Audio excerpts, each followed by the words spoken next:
राजाओं और ईसों के जमावड़े पर गर्म नारंगी की चमक बिखेरते हुए सूर्य ने सभा कक्ष पर अस्त होना शुरू कर दिया था। परिथा का सबसे बड़ा बेटा युधिष्ठिर अपने परिवार के प्रतिनिधिमंडल में सबसे आगे बैठा था। अपने भाइयों भीम, अर्जुन, नकुल और सहदेव के साथ हवा प्रत्याशा से भरी हुई थी, क्योंकि वे अपने प्रतिद्वंद्वी शकुनी के खिलाफ पासा खेलने की तैयारी कर रहे थे। जैसे ही वे जटिल नक्काशीदार सिंहासनों पर बैठे जो महंगे कालीनों से सजे हुए थे, सभा फुसफुसाती और बुड़बुड़ाती हुई सुनाई दी। सुबल का चालाक बेटा शकुनी उनके सामने खड़ा था। उसकी आंखें गणना की तीव्रता से चमक रही थीं। उसने सीधे युधिष्ठिर को संबोधित किया। उसकी आवाज अनहोनी से टपक रही थी। चलो शुरू करते हैं। हे राजा शकुनी ने गर्मियों के दिन हल्की हवा की तरह अपने शब्द कहे। आशा हमारा इंतजार कर रहा है और खेल के नियम स्पष्ट हैं। आइए हम अपनी किस्मत दांव पर लगा दें और भगवान हमारे भाग्य का फैसला करे। युधिष्ठिर की प्रतिक्रिया तत्काल और अधिक थी। उनकी आवाज पूरे हाल में गूंजती रही, दृढ़ और दृढ़। उन्होंने घोषणा की, धोखा देने वाला जुआपापूर्ण है। इसमें कोई क्षत्रिय कौशल नहीं है, इसमें निश्चित रूप से कोई नैतिकता नहीं है। तो फिर हे राजा, आप जुआ की इतनी प्रशंसा क्यों करते हैं? शकुनी की अभिव्यक्ति अनियंत्रित बनी रही। उनके शब्द युधिष्ठिर के उत्साह का एक कोमल प्रतिवाद थे। वह उच्च आत्मा वाला खिलाड़ी जो जीतने और हारने के रहस्यों को जानता है। उन्होंने शुरू किया, जो अपने सहयोगी की कपटपूर्ण कलाओं को चकित करने में कुशल है, वास्तव में नाटक को जानता है। जैसे जैसे बहस बढ़ती गई, सभा कक्ष तनाव से और गर्म होता गया। युधिष्ठिर का चेहरा भाई और कट्टर दुश्मन दुर्योधन सभा के किनारे पर खड़ा हो गया। उसकी आंखें कार्यवाही पर केंद्रित हो गई। वह शकुनी के कान में कुछ फुसफुसा रहा था और बूढ़े आदमी के चेहरे पर एक चालाक मुस्कान फैल गई। बुलाए जाने पर मैं पीछे नहीं हटता। युधिष्ठिर ने अपनी आवाज को अधिक रखते हुए कहा, यह मेरी स्थापित प्रतिज्ञा है। और हे राजा, भाग्य सभी शक्तिशाली है, हम सभी नीति के नियंत्रण में हैं। इन शब्दों के साथ खेल शुरू हो गया। पासा मेज पर लुढ़क गया। सहयोग की सनक और शकुनी की चाह से उनके भाग्य पर मोहर लग गई। जैसे जैसे रात बढ़ती गई, दांव बढ़ता गया और सभा कक्ष के भीतर तनाव एक बुखार की पिच तक पहुंच गया। दुर्योधन आगे बढ़ा। उसकी आवाज स्पष्ट और निर्णायक थी। हे राजा, मैं रत्न रत्न और हर तरह की संपत्ति की आपूर्ति करूंगा। उसने घोषणा की, और यह मेरे लिए है कि यह शकुनी मेरे चाचा खेलेंगे। युधिष्ठिर की प्रतिक्रिया तिरस्कार के संकेत के साथ भरी हुई थी। अंत में भव्य सभा शुरू हो गई थी। धृतराष्ट्र के नेतृत्व में शक्तिशाली राजा अपने आसनों पर बैठ गए। उनके चेहरे प्रत्याशा और घबराहट के मिश्रण से भरे हुए थे। उनके पीछे पूज्य भीष्म द्रोण कृपा और विदुर उदास मौन में बैठे थे। उनकी आंखें आगे की कार्यवाही पर टिकी हुई थीं। जैसे ही सभा कक्ष रेशम की ससराहट और गरिमापूर्ण बातचीत की बुड़बुड़ाहट से भरा हुआ था, लियोनी, कर्दन और असीम ऊर्जा वाले राजाओं ने ऊंचे सिंहासनों पर अपनी जगह बना ली। जो उनके आसन उनके महान कद का प्रमाण थे। हवा उम्मीद की एक विद्युत भावना के साथ जीवित थी, जैसे कि इस सांसारिक सभा पर स्वर्ग उतर आया हो। वेली अपने आप में एक अलौकिक चमक से चमकती नजर आती थी। इसकी सुंदरता इतने सारे प्रसिद्ध राजाओं की उपस्थिति से प्रज्वलित होती थी। प्रत्येक व्यक्ति सद्गुण और वीरता का प्रतीक था। उनका चेहरा वेदों के ज्ञान से चमकता था। वातावरण महानता की हवा से धड़कता था, जैसे कि देवताओं ने खुद इस महत्वपूर्ण अवसर को देखने के लिए बैठक की थी। और फिर बिना किसी धूम धड़ाके या चेतावनी के खेल शुरू हो गया। युधिष्ठिर, उनकी आंखें एक शांत आत्मविश्वास के साथ चमक रही थीं, आगे बढ़े और अपने स्तंभ की घोषणा की। मोतियों का एक खजाना चंद्रमा की तरह उनकी चमक और सोने से इतना शुद्ध कि यह एक आंतरिक प्रकाश को विकिरण करता प्रतीत होता है। सभा ने अपनी सामूहिक सांस पकड़ते हुए दुर्योधन से पूछा, आपका जवाबी दांव क्या है? आप मेरे खिलाफ कौन सी संपत्ति जोखिम में डालने का प्रस्ताव रखते हैं? दुर्योधन का जवाब सरल था, फिर भी वह कहता था, मेरे पास बहुत सारे रत्न हैं, बहुत धन है लेकिन मुझे उन पर गर्व नहीं है। यह सुली जीतो युधिष्ठिर शब्द हवा में एक चुनौती की तरह लटके हुए थे, जैसे कि पांडव राजकुमार को हथौड़े को स्वीकार करने की हिम्मत पासा बजाने में कुशल शकुनी ने पाशा उठाते हुए जानबूझकर मुस्कुराया। अपनी कलाई के एक झटके के साथ पासा हवा में उड़ गया। उनके भाग्य ने एक पल में मोहर लगा दी। मैं जीत गया हूं, शकुनी ने घोषणा की। उसकी आवाज सर्दियों की रात में ठंडी हवा की तरह थी। सभा हाँफने और बुड़बुड़ाने के मिश्रण में बदल गई। कुछ राजा विरोध में अपने पैरों पर खड़े हो गए, जबकि अन्य सदमे में जमे हुए बैठे थे। खेल शुरू हो गया था और दांव किसी की कल्पना से अधिक थे। राज्य के केंद्र में सहयोग का एक बड़ा खेल सामने आ रहा था। पांडुपुत्रों में सबसे बड़ा राजा युधिष्ठिर खड़ा था। उसकी आंखें दृढ़ संकल्प के साथ चमक रही थी। उसे सोल के चालाक और निर्दयी पुत्र शकुनी ने चुनौती दी थी, जिसने अनुचित तरीकों से पिछली हिस्सेदारी जीती थी। युधिष्ठिर ने दृढ़ता से अपनी आवाज में कहा, आपने मेरे इस स्तंभ को अनुचित तरीकों से जीत लिया है, लेकिन दुख के संकेत के साथ। लेकिन इतना गर्व न करें, हे शकुनी। आइए, हम हजारों की संख्या में खेलते हैं। वह रुक गया। अपने सामने की भूमि का सर्वेक्षण करते हुए, मेरे पास कई सुंदर जार हैं, जिनमें से प्रत्येक में 1000 निशक हैं, अक्षय सोना और बहुत सारी चांदी और अन्य खनिजों। युधिष्ठिर के शब्दों पर हंस पड़ा, लेकिन राजा ने उसकी संपत्ति की गणना करना जारी रखा। उसका पवित्र और विजयशाही रथ, जो चंद्रमा की तरह सफेद 8 कुलीन घोड़ों द्वारा खींचा गया था, 1,00,000 सेवायत लड़कियां जो सोने के कंगन और गर्दन में निष्का से अलंकृत थी, हजारों कुशल सेवायत पुरुष रेशमी वस्त्र पहने हुए, जो रात दिन मेहमानों की सेवा करते थे। जैसे जैसे खेल तेज होता गया, शकुनी की हंसी पूरे देश में गूंजती गई। देखो, मैं जीत गया हूं, उसने कहा। उसकी आवाज दुर्भावना से तबक रही थी, लेकिन युधिष्ठिर ने हार मानने से इनकार कर दिया। उसने शकुनी को सोने के कमरबंद और आभूषणों से अलंकृत अपने दुबले हाथियों की पेशकश की।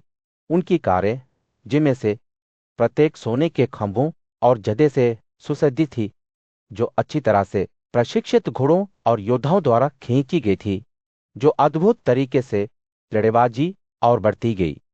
इतिरिकलमाश और गंधर्व नस्लों के घोड़े आभूषणों से सजे हुए, और एक महान युद्ध के बाद चित्रारथ द्वारा अर्जुन को दिए गए युधिष्ठिर की संपत्ति असीम लग रही थी। 10,000 कारें और वाहन सबसे प्रमुख नस्ल के पशुओं के लिए जोड़े गए थे। 60,000 बहादुर योद्धा, प्रत्येक कम से चुने गए, जो दूध पीते थे और अच्छे चावल खाते थे। लेकिन शकुनी ने बहकाने से इनकार कर दिया। उसने अनुचित तरीके अपनाए। अपने चेहरे पर एक दुष्ट मुस्कान के साथ पासा लुढ़काया। देखो, मैं जीत गया हूं, वह हर मोड़ पर चिल्लाया। युधिष्ठिर को अपने नुकसान के साथ ताना मारा। जैसे जैसे खेल अपने चरमोत्कर्ष पर पहुंचा, राजा का धैर्य कम होता गया। 400 निधि महान मूल्य के रत्न, तांबे और लोहे की चादरों में लिपटे हुए जैसे जैसे अंतिम दंड चढ़ाया गया, शकुनी की हंसी और भी तेज होती गई। देखो, मैंने इसे जीत लिया है, उसने एक बार फिर कहा। उसके शब्द श्राप की तरह पूरे देश में गूंज रहे थे। युधिष्ठिर की आंखें गिर गई। उसका दिल दुख से घारी था, लेकिन हार में भी उसकी आत्मा अकड़ बनी रही। महान शिव सम्पायन राजा धृतराष्ट्र के सामने खड़े हुए और अपनी कहानी शुरू की। महामहिम, उन्होंने कहा। उनकी आवाज तात्कालिकता की भावना से भरी हुई थी। मुझे आपसे आपके बेटे दुर्योधन के बारे में बात करनी चाहिए, जो अंधेरा और कराजता जाता है। राजा की आंखें संकुचित हो गई, लेकिन वैशंपायन ने बिना रुके जारी रखा। जब दुर्योधन का जन्म हुआ, तो उसने रात में एक सियार की तरह चिल्लाया। ऐसा लगा जैसे भाग्य ने ही उसे हमारे महान भरत वंश का विध्वंसक बना दिया हो। मुझे पता है कि आप शायद ये नहीं सुनना चाहेंगे, महामहिम, लेकिन यह एक सच्चाई है जिसे कहा जाना चाहिए। वैशंपायन के शब्द हवा में लटक गए। भारी पूर्वाभास के साथ राजा असहज रूप से अपनी सीट पर बैठ गया, लेकिन वैशंपायन ने जोर देकर कहा, आपके बेटे की किस्मत पर मोहर लग गई है, जैसे शहद लेने वाले की किस्मत जो पहाड़ पर चढ़ता है, अमित की इच्छा से अंधा हो जाता है। वह उस खतरे को नहीं देखता है जो उसका इंतजार कर रहा है, और इसलिए वह गिर जाता है। ची के शब्दों ने राजा के दिमाग में एक जीवंत तस्वीर चित्रित की। वैशंपायर ने कवि सुकरा को उदय किया, जिनके शब्द सदियों से गूंजते रहे हैं। जो लोग परिणामों पर ध्यान दिए बिना अपनी इच्छाओं का पीछा करते हैं, वे आग के गड्ढे में आंखों पर पट्टी बांधकर चलने वाले लोगों की तरह हैं।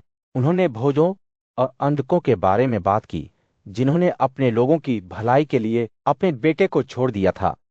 जैसे यादवों ने कंस को मारने के लिए एकजुट हुए थे, राजा की अभिव्यक्ति इन शब्दों पर काली हो गई।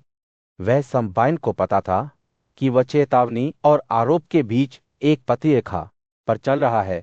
यदि आप अर्जुन को दुर्योधन को मारने का आदेश देते हैं, तो उसने कहा, उसकी आवाज शांत और शांत होगी, कुरु खुश होंगे और हमारे लोग एक बार फिर शांति से रहेंगे। राजा की आंखें सरकीन हो गई, लेकिन वह संपायन ने दबाव डाला, एक परिवार के लिए एक सदस्य का बलिदान किया जा सकता है, एक गांव के लिए एक परिवार को त्याग दिया जा सकता है, और अपनी आत्मा के लिए पूरी दुनिया भी आत्मसमर्पण कर सकती है। ये शब्द राजा के ज्ञान के लिए एक चुनौती की तरह हवा में लटक गए। वह संपायन ने महान असुरों के बारे में बात की, जिन्हें काव्य ने जन्म के समय जंब को छोड़ने के लिए राजी किया था। उन्होंने उस राजा की कहानी सुनाई जिसने अपनी इच्छाओं से अंधे होकर सोने लाने वाले पक्षियों को मार डाला था, और उन्होंने एक बार फिर सुकरा को उद्धृत किया, उन्हें आप पैदा करने वाली हवा की तरह उनकी जड़ों तक न जलाएं, जो सब कुछ काले लकड़ी के कोयले में बदल देता है। राजा का चेहरा दृढ़ संकल्प के मुखौटे में डूबा हुआ था, लेकिन वह संपायन ने उसकी आंखों में संदेह की सी झलक देखी। सी के शब्द घर पर छा गए थे, और राजा को पता था कि उसके पास एक विकल्प था, उसके अनुसार चला।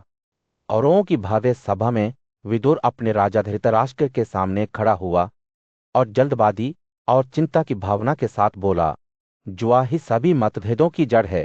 उसने शुरू किया। उसकी आवाज चेतावनी के साथ भारी थी। यह अनबन लाता है और इसके परिणाम भयानक हैं।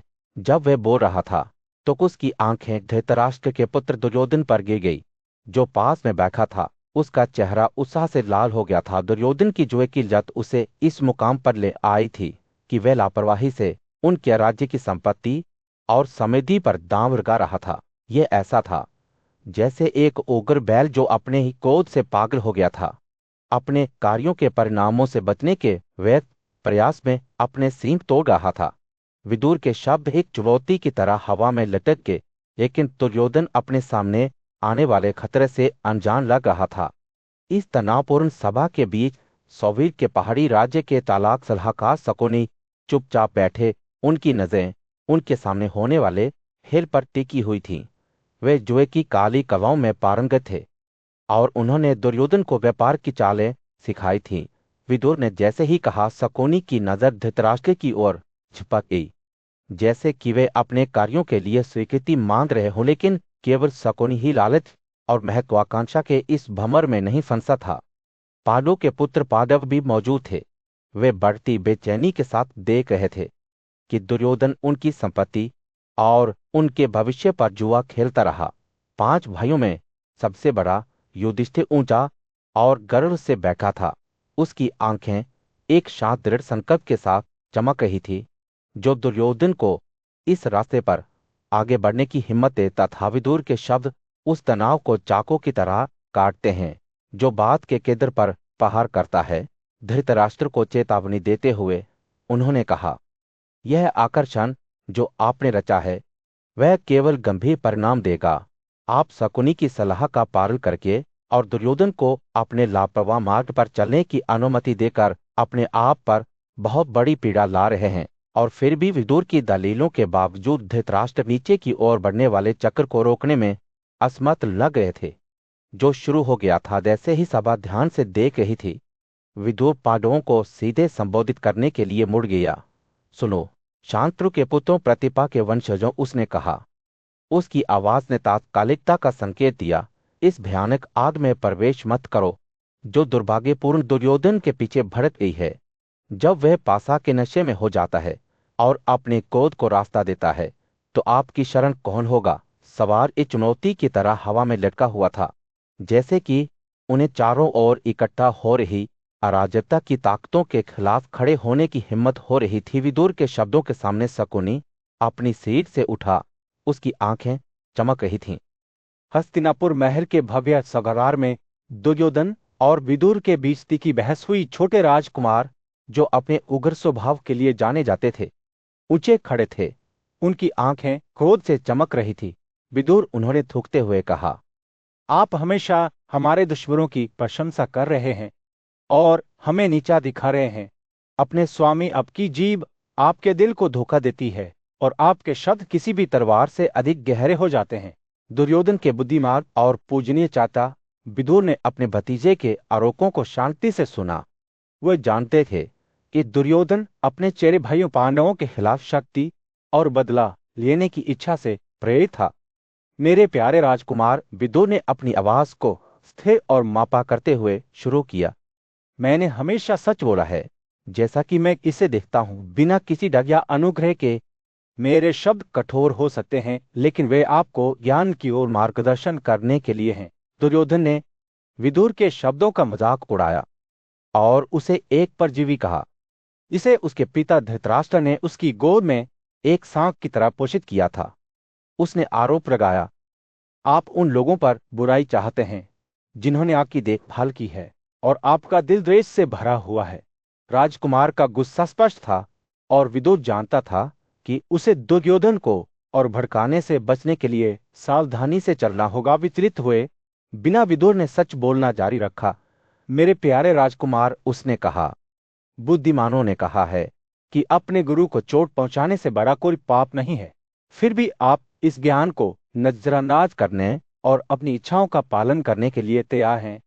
दुर्योधन का चेहरा क्रोध से लाल हो गया, लेकिन विदुर ने अपने शब्दों को करुणा से टपकाते हुए दबाया। सोचिए मेरे राजकुमार, उन्होंने कहा, कि एक सच्चा दोस्त इनाम या मान्यता की उम्मीद किए बिना मार्गदर्शन और निर्देश देगा, लेकिन आप एक बिल्ली की तरह उन लोगों पर बुराई की कामना करते हैं जो आपकी देखभाल करते हैं।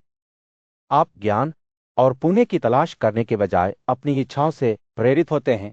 दुर्योधन का गुस्सा एक उबलते बिंदु पर पहुंच गया, लेकिन विदुर दृढ़ रहे। उनके शब्द राजकुमार के दिल को खंजर की तरह छेद रहे थे। जैसे ही बहस बढ़ती गई, विदुर ने धृतराष्ट्र की ओर देखा। उसकी आंखें चिंता से भर गई। महान राजा, उसने कहा, हमें इस मामले पर अपने विचार बताएं। क्या आपको लगता है कि उन लोगों को छोड़ना बुद्धिमानी है जिन्होंने आपकी ईमानदारी से सेवा की है? बूढ़े राजा ने विदुर की बातों को ध्यान से सुना और एक पल के लिए कमरा चुप हो गया। विदुर के शब्द धृतराष्ट्र की परेशान आत्मा के लिए एक मलन की तरह थे। वो जानता था कि उसका पुत्र दुर्योधन शक्ति और बदला लेने की इच्छा से प्रेरित था, लेकिन उसने विदुर के शब्दों में ज्ञान भी देखा। मेरे प्यारे चाचा, उसने अंत में कहा, आपने सच कहा है। जैसा आप इसे देखते हैं, मैं आपके शब्दों को दिल से लूंगा और विनम्रता और पुण्य से निर्देशित होने का प्रयास करूंगा। जैसे जैसे बहस शुरू हुई, राज्य के विशाल प्रांगण में पांडु के सबसे बड़े पुत्र युधिष्ठिर और धृतराष्ट्र के चतुर चाचा शकुनी के बीच पासा खेल देखने के लिए एक गंभीर सभा एकत्र हुई थी। दांव ऊंचे थे, क्योंकि विजेता न केवल धन का दावा करता था, बल्कि पांडवों के जीवन का भी दावा करता था। शकुनी ने एक कुटिल मुस्कान के साथ युधिष्ठिर को ताना मारना शुरू कर दिया और उससे पूछा कि क्या उसके पास अभी भी कोई ऐसी संपत्ति है जो उनके पास नहीं है। युधिष्ठिर ने बिना किसी हिचकिचाहट के जवाब दिया कि वह जानता था कि उसके पास अन्न की संपत्ति है, लेकिन शकुनी यह जानने के लिए इतना उत्सुक क्यों था। पासा फेंक दिया जाए और हार फेंक के साथ दांव और बढ़ जाए रखेल शुरू हुआ, और शकुनी ने अनुचित साधनों का उपयोग करते हुए जीत के बाद जीत का दावा किया। युधिष्ठिर ने हार मानने से इनकार कर दिया। एक एक करके अपने भाइयों नकुल, सहदेव और यहां तक कि भीम को भी, जो शक्तिशाली योद्धा थे, हर हार के साथ सभा और अधिक उत्तेजित होती गई। लेकिन युधिष्ठिर दृढ़ रहे। जैसे ही खेल अपने चरमोत्कर्ष पर पहुंचा, शकुनी ने एक अंतिम दांव का प्रस्ताव रखा। द्रौपदी पंचाल की सुंदर राजकुमारी जो युधिष्ठिर की पत्नी भी थी। सभा दहशत में सांस लेने लगी, क्योंकि युधिष्ठिर अपनी आंखों में आंसू लिए हुए उसे दांव पर लगाने के लिए सहमत हो गए। वह मेरी संपत्ति है, उसने कहा, और मैं उसके लिए तुम्हारे साथ खेलूंगा। एक बार फिर पासा फेंका गया और शकुनी ने जीत का दावा किया। सभा में अफरा-तफरी मच गई, जिसमें वृद्ध सदस्य निराश होकर चिल्लाने लगे। भीष्म, द्रोण, कृपा और विदुर स्तब्ध रह गए। उनके चेहरे दुख से फीके पड़ गए। धृतराष्ट्र हालांकि बहुत खुश थे, उनकी आंखें उत्साह से चमक रही थी, क्योंकि उन्होंने बार बार पूछा कि क्या बाजी जीती गई है। युधिष्ठिर की हार की खबर फैलते ही सभा में अफरा-तफरी मच गई। उपस्थित राजा रोए और रोए, जबकि कर्ण और दुशासन जोर से हंसे। उनके चेहरे क्रूर उल्लास से मुड़ गए। निराशा के इस क्षण में युधिष्ठिर के भाग्य पर मोहर लग गई। उसने अपना सब कुछ खो दिया था, उसका धन, उसके भाई और अब उसकी पत्नी भी। हस्तिनापुर के भव्य सभागार में धृतराष्ट्र के सबसे बड़े पुत्र दुर्योधन अपने सिंहासन पर बैठे। उनकी आंखें एक उग्र दृढ़ संकल्प के साथ चमक रही थी। उन्होंने अपने वफादार सेवकों में से एक शठ को संकेत दिया कि वे पांडवों की प्यारी पत्नी द्रौपदी को अपने सामने लाए।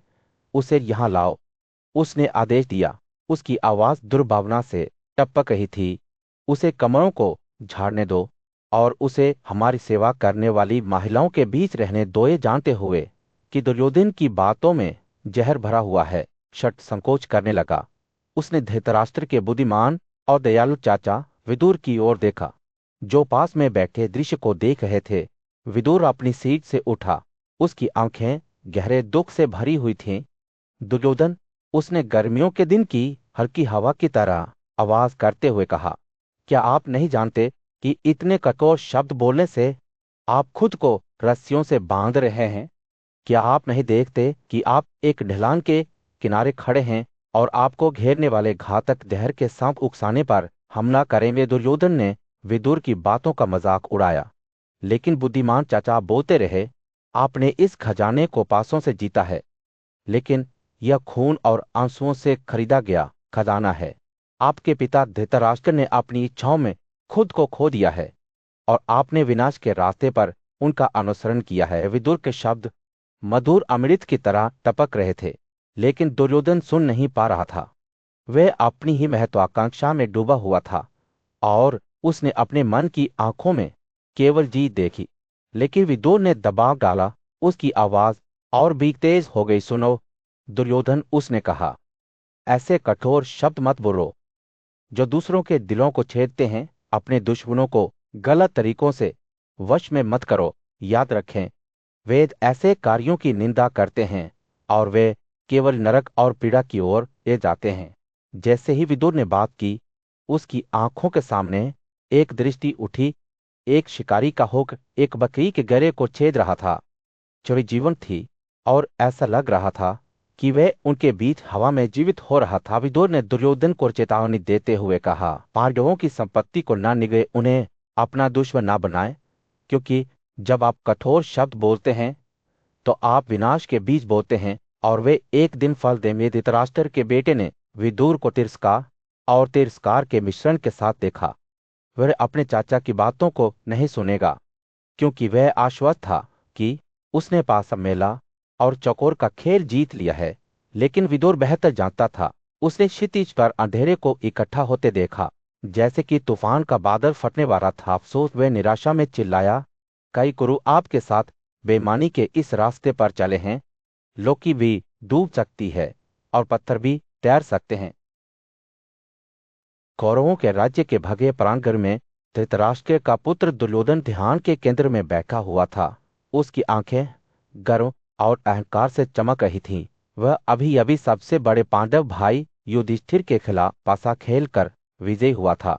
अपने चेहरे पर एक उपहास के साथ उसने युधिष्ठिर की सुंदर पत्नी द्रौपदी को लाने के लिए सुता जाति के दूत प्रतिकामिन को आदेश दिया। वे से कांपते हुए प्रतिकामिन जल्दबाजी में पांडवों के निवास पर गया। एक कुत्ते की तरह शेर की मांद में प्रवेश किया। वह द्रौपदी के पास गया और दुर्योधन का संदेश दिया। युधिष्ठिर पासा के नशे में होने के कारण मैं दुर्योधन आपको अपने पुरस्कार के रूप में जीत लिया है, इसलिए अब धृतराष्ट्र के निवास पर आए। हे यज्ञ सेनी, मैं आपको ले जाऊंगा और आपको किसी छोटे से काम में लगा दूंगा। द्रौपदी की आंखें सदमे और क्रोध से तोड़ी हो गई। हे प्रतिकामिन को ऐसा क्यों कहती है? उसने पूछा। ऐसा कौन राजकुमार है जो अपनी पत्नी को डंक मारने का खेल खेलता है? राजा निश्चित रूप से पासा के नशे में था, अन्यथा उसे दांव लगाने के लिए कोई और वस्तु नहीं मिल सकती थी। जब प्रतिकामिन ने जवाब दिया, जब उसके पास दांव लगाने के लिए और कुछ नहीं था, तब पांडवों के बेटे अजातशत्रु ने आपको दांव पर लगा दिया था। राजा ने पहले अपने भाइयों को, फिर खुद को और फिर आपको। हे राजकुमारी द्रौपदी का चेहरा गुस्से से कला पड़ गया। हे सुता जाति के बेटे, जाओ और सभा में मौजूद उस दुआरी से पूछो जिसे उसने पहले खो दिया है, खुद या मैं इसे प्रमाणित करते हुए यहां आओ और फिर मुझे अपने साथ ले जाओ। हे सुता जाति के बेटे, दूत द्रौपदी के शब्दों को दोहराते हुए सभा में लौट आया। लेकिन दुर्योधन के इरादों की उत्सुकता और संकल्प को जानते हुए सभी कौरव चुपचाप बैठे रहे। उनके चेहरे उदास हो गए। युधिष्ठिर हालांकि एक पागल आदमी की तरह स्थिर रहे। सुत की पूछताछ का कोई जवाब नहीं दिया। दुर्योधन ने तब अपने भाई दुशासन को द्रौपदी को सभा के सामने लाने का आदेश दिया। दुशासन खून से लाल आंखों के साथ उठा और पांडवों के निवास में प्रवेश किया। द्रौपदी से कठोरता से बात करते हुए, आओ आओ, हे कृष्ण पांचाल की राजकुमारी, तुम हमारे द्वारा जीती गई हो।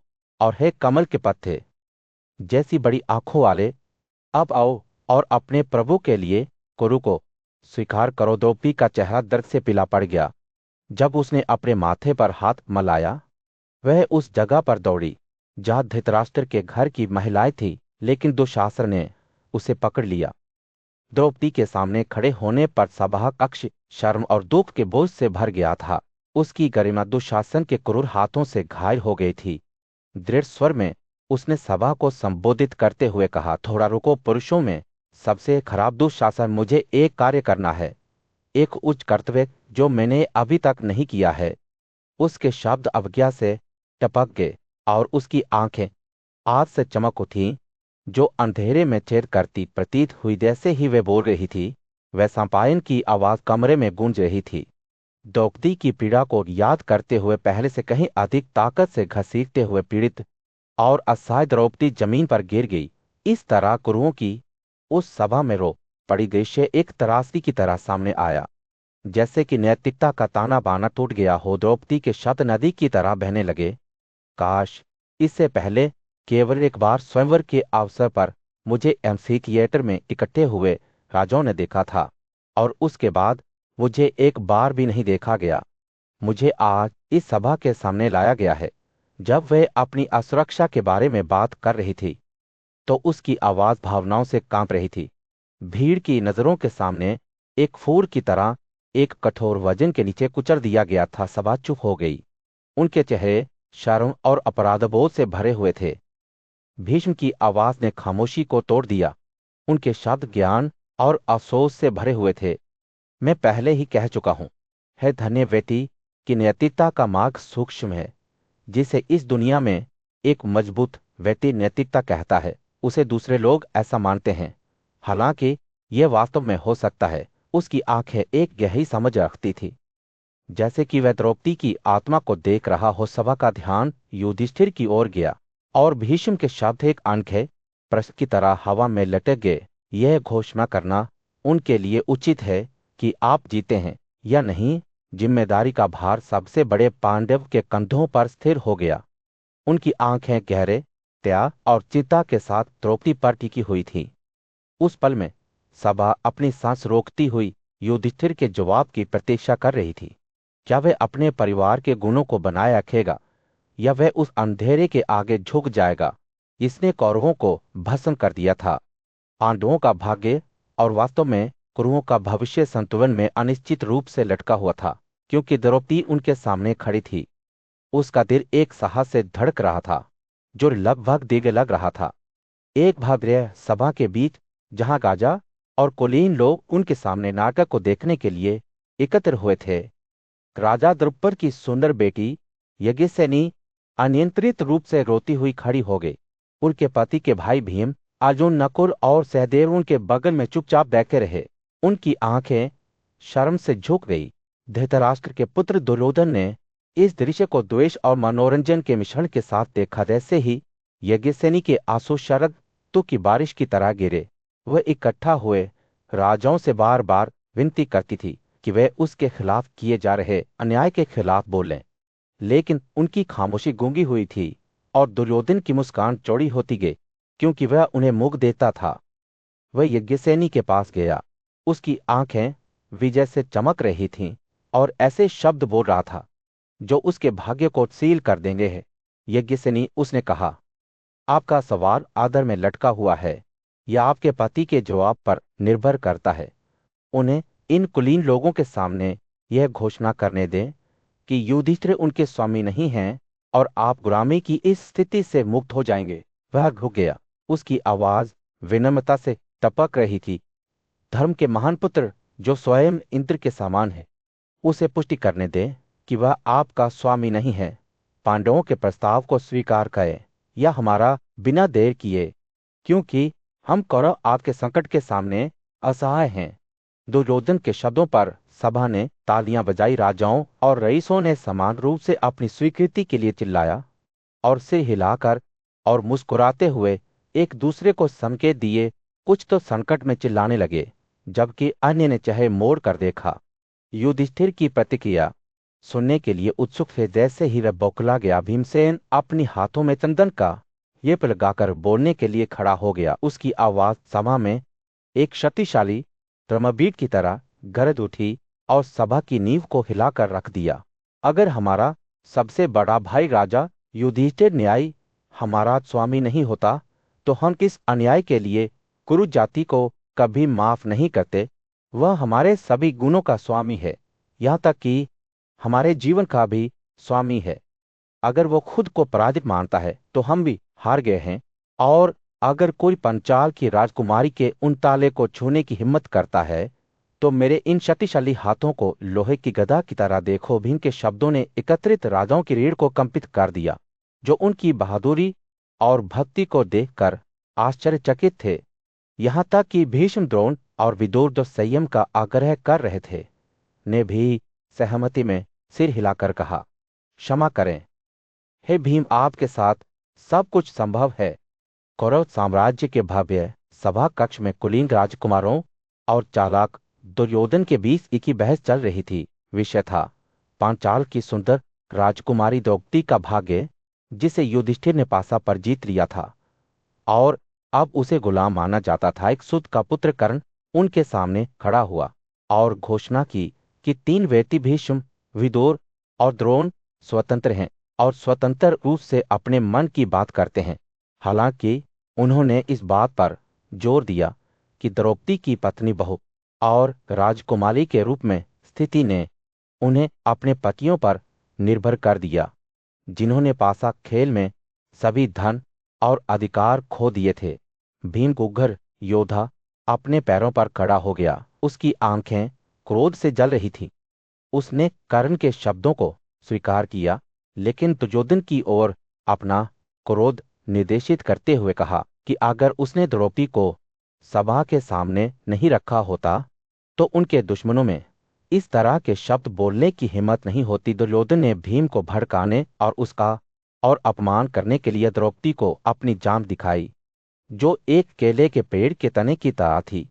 उसी दृश्य ने भीम की आंखों से चिंगारी उड़ाई, क्योंकि उन्होंने आने वाले महान संघर्ष में दुर्योधन की जान को तोड़ने की कसम खाई थी। विदुर बुद्धिमान और दयालु सभा को संबोधित करने के लिए आगे बढ़े। उन्होंने उन्हें आगाह किया कि भारत के लिए खतरा नियति द्वारा ही निर्धारित किया गया था। यदि पुण्य को सताया जाता है, तो उन्होंने आगाह किया, पूरी सभा प्रदूषित हो जाती है। कौरव वास्तव में सभी उचित विचार को नजरअंदाज करते हुए पापपूर्ण परामर्श में लगे हुए थे। दुर्योधन, जो अभी भी भीम और द्रौपदी को भड़काने का इरादा रखता था, ने घोषणा की कि वह अपने भाइयों की बातों का पालन करेगा, लेकिन युधिष्ठिर से यह स्वीकार करने का आग्रह किया ईकेश्वर को जीत नहीं मिली थी। हालांकि अर्जुन ने विरोध किया कि खेल में खुद को खोने से पहले उनका भाई वास्तव में उनका स्वामी था। तभी धृतराष्ट्र के महल के गृह कक्ष में एक सियार की शोकपूर्ण पुकार गूंजी। गधों ने अपनी चीखने चिल्लाने का जवाब दिया और पक्षियों ने अपनी चीखने चिल्लाने की आवाज में शामिल हो गए। विदुर और गांधारी ने इन आवाजों के पीछे के अशुभ अर्थ को समझ लिया। विनाश निकट था। बुद्धिमान और न्याय धृतराष्ट्र ने द्रौपदी का अपमान करने के लिए अपने दुष्ट दिमाग वाले बेटे दुर्योधन को फटकार लगाई। फिर वह उसकी ओर मुड़ा। जो भी वह चाहे वरदान दे। द्रौपदी का दिल कृतज्ञता से भर गया जब उसने पूछा कि युधिष्ठिर को गुलामी से मुक्त किया जाए और उनके बच्चों को गुलाम का बेटा नहीं कहा जाए। धृतराष्ट्र ने उसकी पहली इच्छा पूरी की, लेकिन उससे दूसरी मांग करने का आग्रह किया। द्रौपदी ने तब भीम, अर्जुन और जुड़वा बच्चों से अनुरोध किया कि वे अपनी कारों और धनुष के साथ अपनी स्वतंत्रता हासिल करें। राजा सहमत हो गया और जब उसने कोई तीसरा वरदान नहीं मांगा तो उसने उसके गुण और निस्वार्थता की प्रशंसा की के रूप में कुरुओं की सभा के बीच में कर्ण के शब्द पांडवों के दिलों में गहराई से घुस गए। उन्होंने द्रौपदी की अटूट निष्ठा और बहादुरी के बारे में बात करते हुए कहा कि वे अपने पति के परिवार के लिए एक जीवन के खात बन गई थी, जिससे उन्हें निराशा के विश्वासघाती पानी से बचाया गया था। कर्ण ने घोषणा की, उसने हमें सुरक्षित कर दिया है। उसकी आवाज हाल में गूंज रही थी। इन शब्दों ने भीम को 1000 कांटों की तरह कांप दिया। द्रौपदी की ओर देखते हुए उसे शर्म और क्रोध का भार अपने ऊपर बहता हुआ महसूस हुआ, जो अपने पति के बगल में एक अधिक भावना के साथ खड़ी थी। इस अपमानित पत्नी से हमारा बेटा कैसे पैदा हो सकता है? भीम ने अर्जुन से कहा। उसकी आवाज क्रोध और दुख से कांप रही थी। अर्जुन, जो हमेशा शांत और बुद्धिमान था, अपने भाई की पीड़ा को शांत करने के लिए आगे बढ़ा। श्रेष्ठ व्यक्तिहीन पुरुषों द्वारा कहे गए अकोट शब्दों पर ध्यान नहीं देते हैं। उसने धीरे से कहा, हमें अपने दुश्मनों के अच्छे कार्यों पर ध्यान केंद्रित करना चाहिए, न कि उनके अपराधों पर। लेकिन भीम सांत्वना से परे था। उसकी आंखें एक भयंकर आंतरिक आग से जरती हुई। भीम ने बिना किसी हिचकिचाहट या पश्चाताप के उनके दुश्मनों को मारने की कसम खाई। वह उन सभी को जड़ और शाखाओं से नष्ट कर देगा और पृथ्वी पर उसके निर्विवाद राजा के रूप में शासन करेगा। मैं शब्दों या आदेश से प्रभावित नहीं होगा। उसने घोषणा की। उसकी आवाज जहर से टपक रही थी। जैसे ही भीम का क्रोध उबलने लगा, अर्जुन ने उसे शांत करने की कोशिश की। उनकी साझा मानवता से अपील करते हुए वे अपने भाई को विनती करने वाली आंखों से देखता रहा और धीरे धीरे क्रोध की आग कम होने लगी। लेकिन इससे पहले कि वह विकोदर के अस्तित्व से उसके कानों, इंद्रियों और यहाँ तक कि उसके चेहरे से भी खून पड़े, जो देखने के लिए एक भयानक दृश्य बन गया। हमेशा की तरह बुद्धिमान और दयालु युधिष्ठिर ने भीम को अपने रास्ते में रोकने के लिए हस्तक्षेप किया। उन्होंने अपने भाई के कंधों पर अपनी बाहें लपेट ली और उसे अपने कान में शांत करने वाले शब्द बोलते हुए पकड़ लिया। राधा ने विनती की, शांत रहो मेरे भाई, आइए हम अपने क्रोध के आगे न झुकें। जैसे ही पराक्रमी नायक धीरे धीरे शांत हुआ, युधिष्ठिर ने अपने चाचा धृतराष्ट्र की ओर रुख किया, जो अपने सिंहासन पर बैठे हुए थे और उनके चेहरे पर भय और जिज्ञासा का मिश्रण अंकित था। राजा हाथ जोड़कर विनती करते हुए उनके पास आया और उस उथल पुथल के बीच बुद्धिमान बूढ़े व्यक्ति से मार्गदर्शन मांगा, जिसने उन सभी को खा जाने की धमकी दी थी। आखिरकार भीम का क्रोध समाप्त होने के साथ सभा चुप हो गई। अच्छाई और बुराई, निष्ठा और विश्वासघात के बीच इस महाकाव्य संघर्ष में अगले कदम की प्रतीक्षा कर रही थी। हस्तिनापुर में सूर्य अभी अभी उगने लगा था और शहर में गर्मजोशी भरी चमक थी। दादा युधिष्ठिर, पांडु के पुत्र और अर्जुन के भाई, अपने चाचा धृतराष्ट्र के सामने खड़े होकर उनके भविष्य के मार्ग के बारे में मार्गदर्शन मांग रहे थे। युधिष्ठिर ने अपनी आवाज में गहरे सम्मान के साथ कहा, हे राजा, आप हमारे स्वामी हैं। हमें आदेश दे कि हम क्या करेंगे। हे भरत, हम हमेशा आपकी आज्ञा का पालन करना चाहते हैं। धृतराष्ट्र की आंखें दुख और विवेक के मिश्रण से भरी हुई थी। उन्होंने अपने भतीजों के लिए आगे आने वाले संघर्षों को देखा था, लेकिन वे उनकी ताकत और चरित्र को भी जानते थे। धृतराष्ट्र ने युधिष्ठिर के संस्कृत नाम का उपयोग करते हुए कहा, धन्य हो, अजातशत्रु शांति और सुरक्षा के साथ जाओ। मेरे आदेश पर जाओ, अपने धन से अपने राज्य पर शासन करो। वह रुक गया, अपने विचारों को इकट्ठा करते हुए।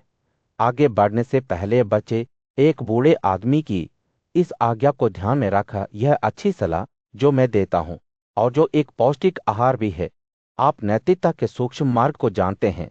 महान ज्ञान और विनम्रता के साथ जहां बुद्धि है वहां सहनशीलता है।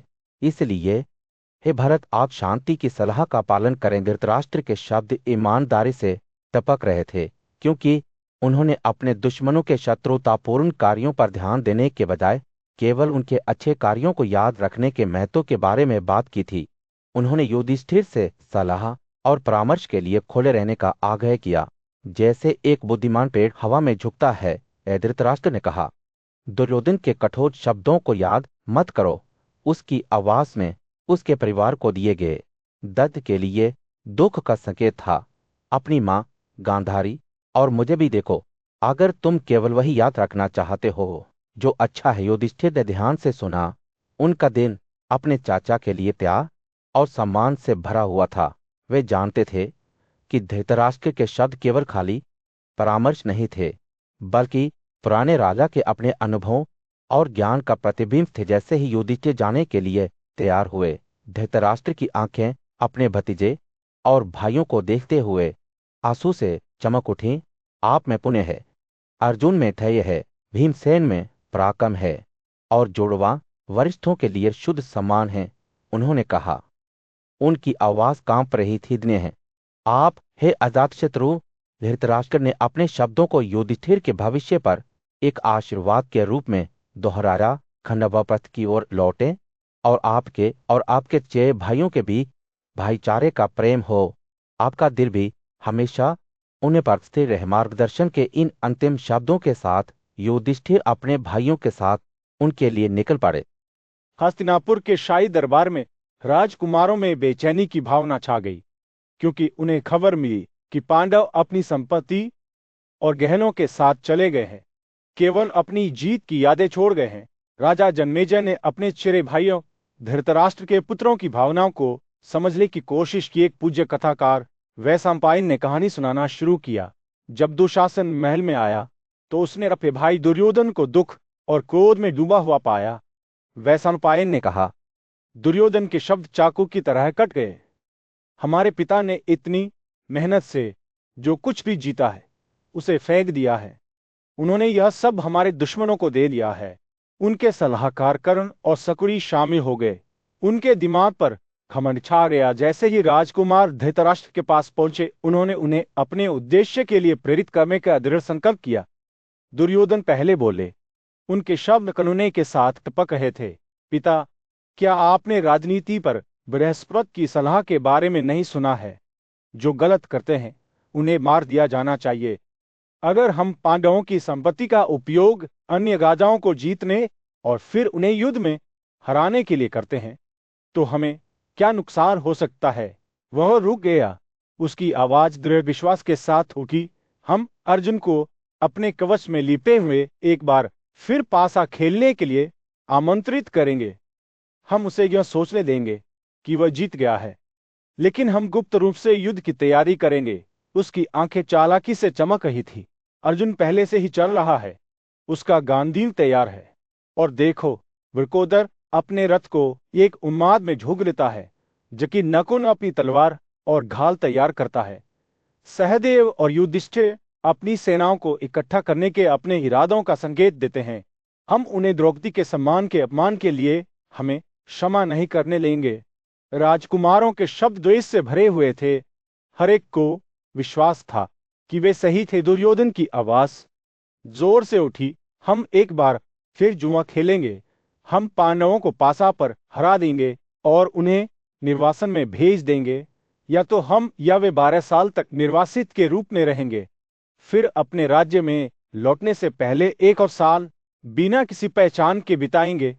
आसों के स्वामी शकुनी ने घमंड से कहा कि वो खेल के रहस्यों को जानता था, और अगर पांडव अपनी प्रतिज्ञा में सफल भी हो जाते तो राजकुमार तैयार हो गए। जैसे ही राजकुमारों की बातें तेज होती गई, धृतराष्ट्र की अभिव्यक्ति बदल गई।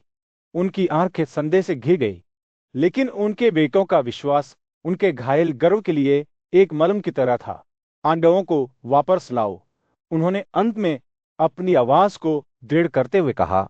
उन्हें आने दो और एक बार फिर से पासा खेलने दो दरबार के ज्ञानी व्यक्ति द्रोण, सोमदत्त, वलिका गौतम विदुगो। एक उथल-पुथल भरे युग के बीच उन्हीं गांधारी अपने पति राजा धृतराष्ट्र के सामने खड़ी थी। उसकी आंखें आंसू से भरी हुई थीं और उसका दिल दुख से भरा हुआ था। उनके सबसे बड़े बेटे दुर्योधन के जन्म के बारे में राजा के बुद्धिमान सलाहकार विदुर ने भविष्यवाणी की थी। यह बच्चा हमारे परिवार के लिए शर्म की बात होगी, विदुर ने चेतावनी दी थी। उसके शब्द गांधारी के मन में एक भयावह धुन की तरह गूंज रहे थे। जैसे ही वे अपने पति को संबोधित कर रही थी, गांधारी की आवाज भावनाओं से कांप रही थी। ओ प्रिय धृतराष्ट्र, जब दुर्योधन का जन्म हुआ, विदुर ने सच कहा, वह रात में एक सियार की तरह लगातार हो रहा था। मुझे डर है कि वह हमारे वंश का विनाश होगा।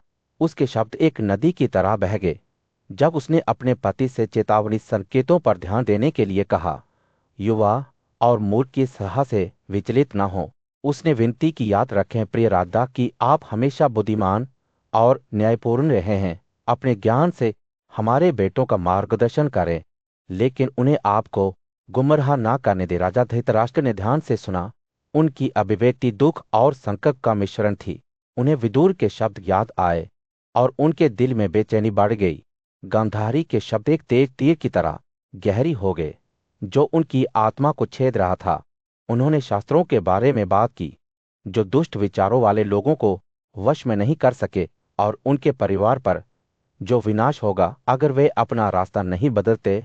दुष्ट कृत्यों से प्राप्त समृद्धि क्षणभंगुर है, उसने आगाह किया, लेकिन कोमल साधनों से आने वाली शांति और सद्गुण आने वाली पीढ़ियों तक कायम रहेंगे। जैसे ही गांधारी ने बोला समाप्त किया, उनके पति की प्रतिक्रिया इस्तीफे से भरी हुई थी। अगर हमारे भाग्य पर मोहर लग जाती है तो ऐसा ही होने दें, उन्होंने स्वीकार करते हुए अपनी आवाज को भारी करते हुए कहा।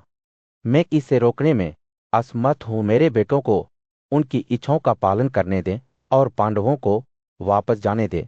वे अपरिहार्य के सामने आत्मसमर्पण करते हुए लग रहे थे, जैसे कि कुछ घटनाएं उनके नियंत्रण से बाहर थीं। अपने पति की बातें सुनकर गांधारी की आंखें निराशा से भर आईं। वह जानती थी कि यह निर्णय उन्हें विनाश के रास्ते पर ले जाएगा, जहां से कोई पीछे नहीं हटेगा। मेरे बेटों को एक बार फिर पांडवों के साथ जुआ खेलने दो, उसने कहा। उसकी आवाज दृढ़ लेकिन हताशा के संकेत के साथ, मानो घाव को भरने की कोशिश कर रहा हो। उसने कहा, शायद तब हम शांति पा सकते हैं। उस क्षण गांधारी को ऐसा लगा जैसे वह एक ढलान के किनारे खड़ी है, अनिश्चितता के रसातल की ओर देख रही है। वह जानती थी कि उसके शब्द बहरे कानों पर गिर गए हैं और उनके परिवार के भाग्य का मार्ग अब गतिमान हो गया है। कुरुओं का भाग्य, जो कभी एक गर्व और कुलीन वंश था, ऐसा लग रहा था जैसे वे अपनी उंगलियों के बीच रेत के कणों की तरह उनसे दूर खिसक रहे हों। जब वे वहां खड़ी थी, एक हलचल भरे राज्य के बीच राजा धृतराष्ट्र का शाही दूत प्रीता के पुत्र युधिष्ठिर के विनम्र निवास पर पहुंचा। दूत अपने पिता जैसे चाचा से एक संदेश ले गया ताकि युधिष्ठिर को विधानसभा कक्ष में पासा खेलने के लिए बुलाया जा सके। युधिष्ठिर, जो अपनी प्रतीक्षा कर रहे आसन विनाश से अवगत थे, फिर भी कर्तव्य की एक अटूट भावना महसूस करते थे। उन्हें पता था कि इस खेल का परिणाम सृष्टि के आदेशकर्ता द्वारा पूर्व निर्धारित किया गया था। प्राणियों को आदेशकर्ता की व्यवस्था के अनुसार अच्छे और बुरे फल मिलते हैं। उन्होंने गहरी आह भरते हुए कहा, वह फल अपरिहार्य हैं, चाहे मैं खेलूं या ना खेलूं। अपनी आपत्तियों के बावजूद युधिष्ठिर ने चुनौती को स्वीकार करने के लिए मजबूर महसूस किया जैसे ही वे अपने भाइयों के साथ सभा कक्ष की ओर लौट रहे थे। उनके दिमाग में वह संपायन के शब्द गूंजने लगे, जिन लोगों पर आपदाएं लटती हैं उनके दिमाग विकृत और अव्यवस्थित हो जाते हैं। वास्तव में चालाक शकुनी ने पहले से ही छल का एक जाल बुनना शुरू कर दिया था। युधिष्ठिर को धन और शक्ति के वादों से लुभाना शक्तिशाली योद्धा अपने आसनों पर लौट आए। उनके दिल पूर्व सूचना से भारी थे। शकुनी के शब्द मधुर मिकास से भरे हुए थे। जब उन्होंने एक नए स्तंभ का प्रस्ताव रखा, 12 साल के लिए जंगल में निर्वासन, उसके बाद 11वें साल के लिए एक अज्ञात क्षेत्र में जो सभी के लिए अपरिचित था, यदि पहचाना जाता है तो 1 और 12 साल का निवासन उनका इंतजार कर रहा था। सभा कक्ष चिंतित, बड़बड़ाहट और शुभचिंतकों की दलीलों के शोर में भर गया, जिसमें दुर्योधन के दोस्तों से आग्रह किया गया कि वे आगे आने वाले खतरे को प्रकट करें। फिर भी सद्गुण और कर्तव्य की भावना से प्रेरित युधिष्ठिर ने चेतावनियों को नजरअंदाज करना चुना। वह एक बार फिर पासा पर बैठ गया। उसकी बुद्धि और दूरदर्शिता भाग्य के बोझ से घिर गई। मैं कैसे मना कर सकता हूं? ए शकुनी, उसने त्याग के साथ अपनी आवाज ऊंची, मैं तुम्हारे साथ खेल रहा हूं। पासा फेंकते फेंकते शकुनी की मुस्कुराहट और चौड़ी होती गई और उसने एक ही बार में जीत की घोषणा की। सभा कक्ष चुप हो गया। केवल उन लोगों की भारी आहों की आवाज थी जिन्होंने इस त्रासदी को देखा था। जैसे ही युधिष्ठिर के भाग्य पर मोहर लगी, उसके निर्णय का भार उस पर पहाड़ की तरह चढ़ गया। वह जानता था एक ये खेल केवल उसके लिए ही नहीं बल्कि पूरे कुरु राजवंश के लिए विनाश का कारण बनेगा। भाग्य के धागे बुने जा चुके थे और अब पीछे मुड़ने की कोई गुंजाइश नहीं थी। सूरज कौरव दरबार में डूब रहा था और राजाओं की सभा पर एक सुनहरा प्रकाश डाल रहा था। प्रेता के पराजित पुत्र, जो कभी घमंडी और शक्तिशाली शासक थे, अब हिरणों की खाल और धागे के कपड़े पहने जंगल में निर्वासन के लिए तैयार थे। धृतराष्ट्र के पुत्र दुशासन ने उन्हें अपनी आंखों में विजय के साथ देखा। देखो, उसने कहा, मेरे महान राजा की पूर्ण संप्रभुता शुरू हो गई है। पांडु के पुत्र पराजित हो गए हैं, बड़े दुख में डूब गए हैं। अब हम या तो व्यापक या संकीर्ण मार्गों से लक्ष्य प्राप्त कर चुके हैं। उसने घमंड किया कि वे समृद्धि और शासन की अवधि में अपने दुश्मनों से श्रेष्ठ हो गए हैं। दुशासन के शब्द 1000 तीरों की तरह डूबे हुए थे, जो पांडवों के दिलों को छेद रहे थे। भीम प्रथम का पुत्र उसकी आंखों में एक भयंकर दृढ़ संकल्प के साथ उसके पास आया। दुष्ट दिमाग वाला खलनायक, उसने दुशासन को फटकार लगाई, क्या तो राजाओं के बीच में इस तरह से घमंड करता है जैसे तू इन 3 शब्दों से हमारे दिलों को छेदता है, वैसे ही मैं युद्ध में तेरे दिल को छेद दूंगा। दुशासन सारी शर्म की भावना को त्यागते हुए कुरुओं के चारों ओर नाचते हुए जोर से चिल्लाते हुए, है गाय, है गाय। भीम का क्रोध स्पष्ट था, क्योंकि उसने जवाब दिया, दयनीय दुशासन, आप इस तरह के कठोर शब्दों का उपयोग करते हैं। किसे घमंड करना चाहिए? इस तरह गलत तरीके से धन अर्जित करना चाहिए। सभा भय से देख रही थी कि भाइयों ने अपने दुश्मनों को मारने की कसम खाई थी। कुशल योद्धा अर्जुन ने शकुनी के दामाद कर्ण और उनके पतन की साजिश रचने वाले दुष्ट राजा दुर्योधन को मारने की कसम खाई थी। भीम ने सिंह की तरह दुशासन का खून पीने की कसम खाई थी। जैसे ही वे सभा से चले गए, भाइयों का दृढ़ संकल्प अटूट था। उन्हें पता था कि इस दिन से 14वें वर्ष वे एक बार फिर अपने दुश्मनों का सामना करेंगे। पृथ्वी जल्द ही उन लोगों का खून पी जाएगी जिन्होंने उन पर अन्याय किया था। दुर्योधन, कर्ण, शकुनी और दुशासन प्रतिशोध का वादा एक भूत की तरह हवा में लटका हुआ था, जो सभा पर छाया डाल रहा था। भाइयों के शब्द खाली धमकियां नहीं थे, वे स्वयं देवताओं के लिए की गई प्रतिज्ञाएं थीं। और उस दिन जब 14वां वर्ष पूरा होने वाला था, तो उनके दुश्मन शरतों के पत्तों की तरह उनके सामने गिर जाते थे। दृढ़ संकल्प और न्याय की गहरी भावना के साथ पांडव जंगल में गायब हो गए। अपने पीछे अवज्ञा और वादे का एक निशान छोड़ गया, अपने राज्य को पुनः प्राप्त करने और अपने परिवार को सम्मान भार करने का वादा। भारत राज्य के विशाल विस्तार पर सूर्य अस्त हो रहा था। युधिष्ठिर के सामने एकत्रित सभा पर एक सुनहरा प्रकाश डाल रहा था। राजकुमार लंबा खड़ा था। उसकी आंखें चेहरे के समुद्र को देख रही थी, क्योंकि वो अपने प्रियजनों को विदाई देने की तैयारी कर रहा था। युधिष्ठिर ने कहा, मैं सभी भरतों से विदा ले सकता हूं। उसकी आवाज दृढ़ लेकिन दुख के संकेत से भरी हुई थी। मैं आपको अलविदा कहता हूं।